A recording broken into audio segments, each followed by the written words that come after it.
Hello everyone. ये रहा आपका वर्कशीट नंबर 29 और सब्जेक्ट का नाम है सोशल साइंस में ज्योग्राफी।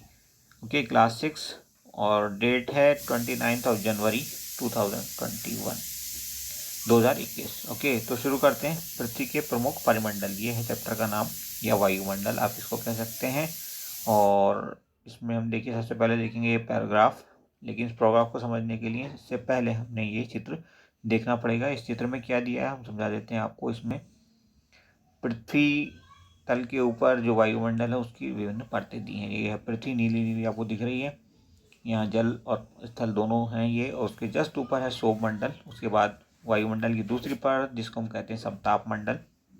उसके बाद तीसरी परत जिसको हम कह रहे हैं मध्यमंडल। चौथा आयन मंडल या थर्मोस्फेयर। और पांचवी और अंतिम परत कहलाती है बहिर्मंडल या एक्सोस्फेयर। तो हिंदी इंग्लिश की कोई इशू नहीं आने वाला आपके लिए। और अब हम इस पैराग्राफ को समझने की कोशिश करते हैं। क्या कह रहा है, हमारी पृथ्वी चारों ओर से गैस की एक परत से घिरी है। आप जानते हो कि हमारे चारों तरफ वायु है जिसको हम गैस कह रहे हैं। इसमें कई कई गैसों का मिक्सचर है ये, जिसे हम क्या कहते हैं, वायुमंडल कहते हैं। यह हमें ऐसी वायु प्रदान करती है जिससे हम लोग सांस लेते हैं। इसमें ऑक्सीजन होती है, आप जानते हो, ऑक्सीजन से हम सांस लेते हैं।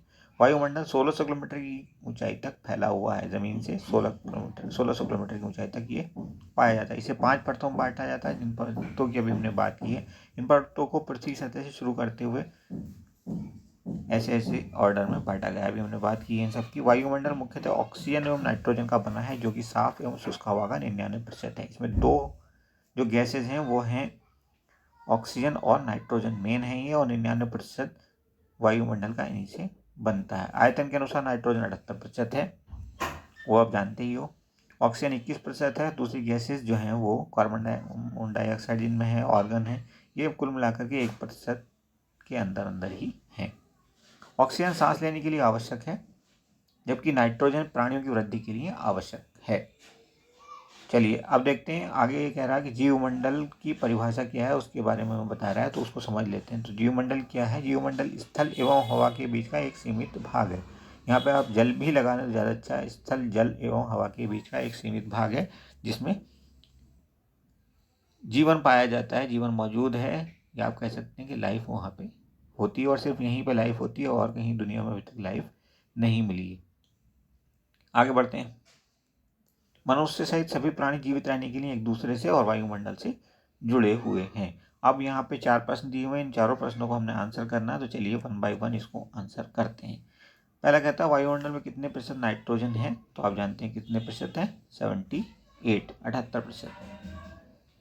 2 नंबर प्रश्न कहता है ऑक्सीजन का हमारे जीवन में क्या महत्व है, तो ऑक्सीजन हमारे लिए अति महत्वपूर्ण है, क्योंकि इसका इस्तेमाल जीव जंतु सांस लेने के लिए करते हैं। इसके बगैर हम सांस नहीं ले सकते, और सारे पेड़ पौधे जीव जंतु मर जाएंगे।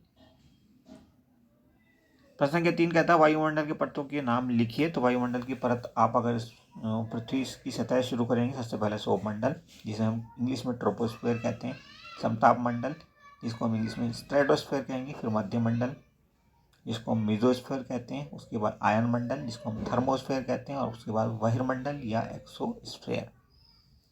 तो इस प्रकार से हम इनको लिख सकते हैं। अब चौथा और अंतिम प्रश्न देखिए, जीवमंडल क्या है, तो हमें यहीं पे इसकी परिभाषा दी है। बस यहीं पे थोड़ा सा चेंज करके, जैसे हमने बात की थी कि यहाँ इस पे स्थल के साथ जल और लगा देंगे, तो पूरी परिभाषा यही आएगी।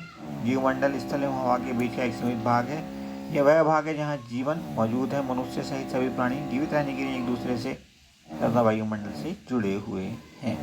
बस ये 2 लाइन ही यहाँ लिखनी है, और कुछ हमने नहीं करना, जो कि इस प्रकार से होंगी।